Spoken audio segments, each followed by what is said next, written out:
Geometry, Unit 9, Section 4, Special Angle Ratio Exact Values.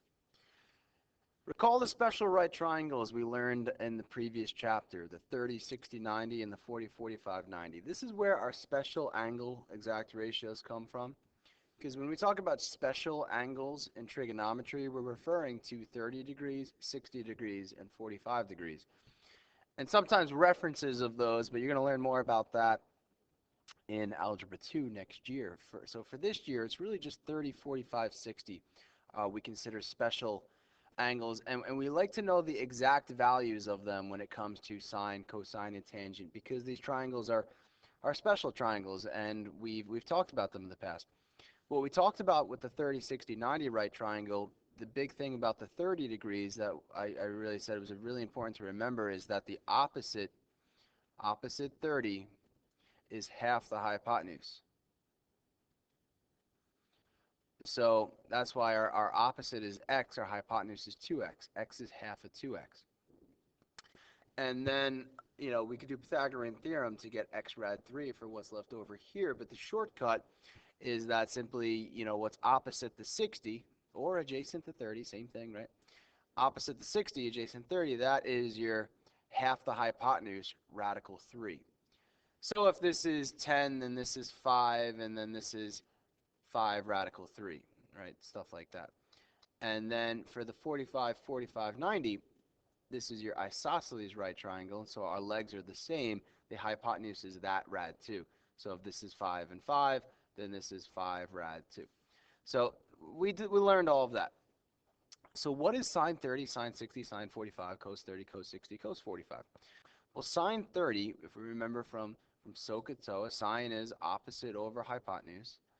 And opposite over hypotenuse for 30 degrees, we could just use these values here, x over 2x. X over 2x simplifies, I can get rid of my x's here, simplifies down to 1/2.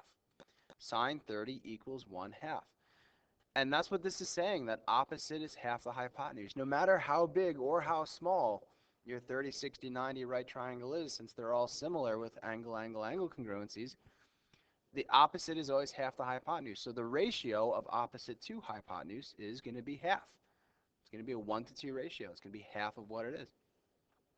And so we've been saying that for a while, but now we're using it in terms of sine. Sine is opposite is half of hypotenuse. Opposite to hypotenuse, the ratio of comparing the opposite to the hypotenuse is called sine for right triangles. And so sine 30 is 1/2. And our calculator can actually verify this. First thing you want to check in your calculator is that you're on the degree mode. And if you're on the degree mode, then you could type in sine 30, enter, it will tell you 1/2. You need to know 0.5 is 1/2. Okay, how about sine 60? Sine 60, so what's opposite to 60 over the hypotenuse? This one's not quite as nice, sorry, pressed the wrong button there. This one would be opposite 60 is x rad 3 over hypotenuse 2x. And this simplifies, again, I could get rid of my x's here, simplifies to be radical 3 divided by 2. It's not quite as simple as 1/2, radical 3 over 2. And what is that as a decimal approximately? Let's see, the square root of 3, get rid of the radical, divided by 2. Now, one thing I know for sure before I hit the enter button is it's going to be less than 1. I talked about this in class, so why is this definitely less than 1? Sine and cosine are always less than 1 because the hypotenuse is the largest side. So whether you do opposite or adjacent, that doesn't really matter. If you divide by a larger number, divide by the hypotenuse, it's always less than 1. And it comes to be 0.866025. It's approximately 0.866. And that's what radical 3 over 2 is. And again, I could type in, keep hitting that button, I could type in sine 60, and it's going to give me that matching 0.866. Now, that's not as simple as 0.5 is 1/2, but it might be worth it to know that 0.866 is radical 3 over 2. But you could always kind of think, all right, well, this is 2x, this is x rad 3, and x rad 3 over 2x simplifies to rad 3 over 2. This is one of those things that's probably worth it to memorize. Sine 30 is 1/2. You should know opposite 30 is half hypotenuse. Hopefully you already have that memorized. But our calculator could easily tell us sine 30 is 0.5, and you'll recognize this. This one, you type in sine 60, you might not remember what that is, so you want to remember what that is. Radical 3 divided by 2. It's not as easy as 0.5. And then how about the 45? Sine 45, opposite over hypotenuse. For it doesn't matter which 45 I choose, right? Because it's isosceles. That would be x over x rad 2. X rad 2. And I get rid of my x's, I have 1 over radical 2.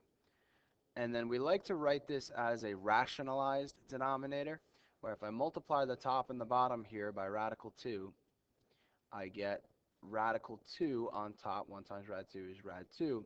And the bottom, rad 2 times rad 2 is just 2. So rad 2 over 2. I mentioned in class this concept of rationalizing denominators. We don't really ask students to do that anymore, but when asked what sine 45 is, we are looking for radical 2 over 2, because you're going to see that a lot throughout the next couple of years in your trigonometry chapters. So that's one, again, worth memorizing. And that decimal is about 0.707. You do the square root of 2 divided by 2. Again, you know it's going to be less than 1. And again, you can type in sine 45 and you'll get that same thing, 0.707. So those are really the only two weird ones that I think are worth memorizing. Radical 3 over 2, rad 2 over 2. Again, this one's approximately 0.866. This one's approximately 0.707. You know, obviously this is, well, it's not even approximate. It's exactly 0.5. So I'm going to do exactly 0.5. But you should know these. You should know what sine 30, sine 60, sine 45 is. You could type them into the calculator if you don't remember, but you have to remember what those decimals mean. But there's really just these two. 0.5 you know, and you should know this. So it's just these two.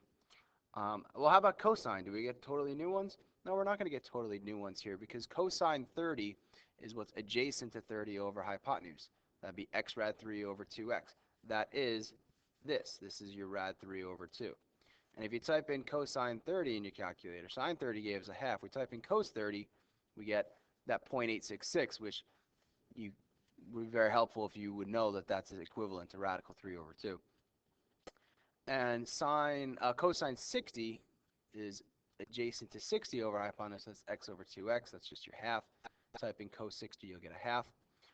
And cos 45, well, cos 45 is the same as sine 45 since both these angles are 45. So that's again equivalent to radical 2 over 2, your 0.707. So these are your exact values. Sometimes we give them to you. Sometimes we expect you to know them. And then sometimes we want you to do, certain operations with them, which I'll show you down here. But that's your special angle exact values.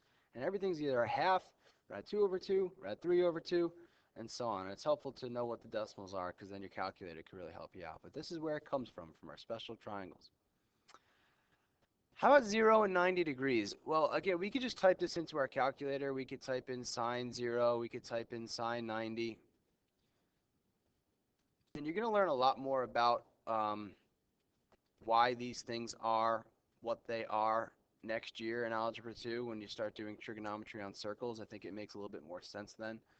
So sine 0 is 0, sine 90 is 1, sine 0 is 0, sine 90 is 1, cosine 0 is 1, cosine 90 is 0. Why? Well, I mean, first of all, we know that sine is opposite over hypotenuse, right? Well, if your angle is 0 degrees, that means that there really is no opposite. We're just talking about like a flat angle. So then opposite over hypotenuse is really just the length of this line. Or, 0, since opposite is 0 over hypotenuse, and 0 divided by anything is 0. So that's why it gets a little weird for these, but just let your calculator kind of get you those values. So then using them for a little bit of algebra. Cos 45 plus cos 60, you don't want to just type it in. Cos 45 plus cosine 60, because you're probably not going to get something very helpful out, and it's not round to the nearest tenth or anything like that. We want the exact value. Exact value means I want a fraction answer. So what you have to know is you have to know these. Cos 45 is rad 2 over 2, and cosine 60 is 1/2. To have a common denominator, so you could just multiply the top, add the tops to be a really weird looking answer like that. You can't add rad 2 and 1, so it just gets written like that. Sine 30 times cos 45. Sine 30 is a half. Cos 45 is rad 2 over 2, and when we're multiplying, we just multiply the top. 1 times rad 2 is rad 2. Multiply the bottom. Rad 2 times 2 is 4. Sine 45 squared. That would be rad 2 over 2 squared. When you square a fraction, you square the top, square the bottom. Rad 2 squared is 2, and regular 2 squared is 4. Simplifies down to half. So a little bit of algebra sometimes we ask you to do with these values. Add them, you need a common denominator. Multiplying, you don't. It's okay if you do, just multiply top, bottom. Squaring a fraction, square top, square bottom, stuff like that. But really, it's knowing these values, knowing why they are what they are because of these special triangles, and how to get them in case you don't remember using your calculator, remember the decimals, things like that. But that's really what this is focused mainly on about. And we'll see more practice with our special triangles as we go too. I never really finished this up here. Cosine is adjacent over hypotenuse, and tangent opposite over adjacent. All right, we'll practice this in class. See ya.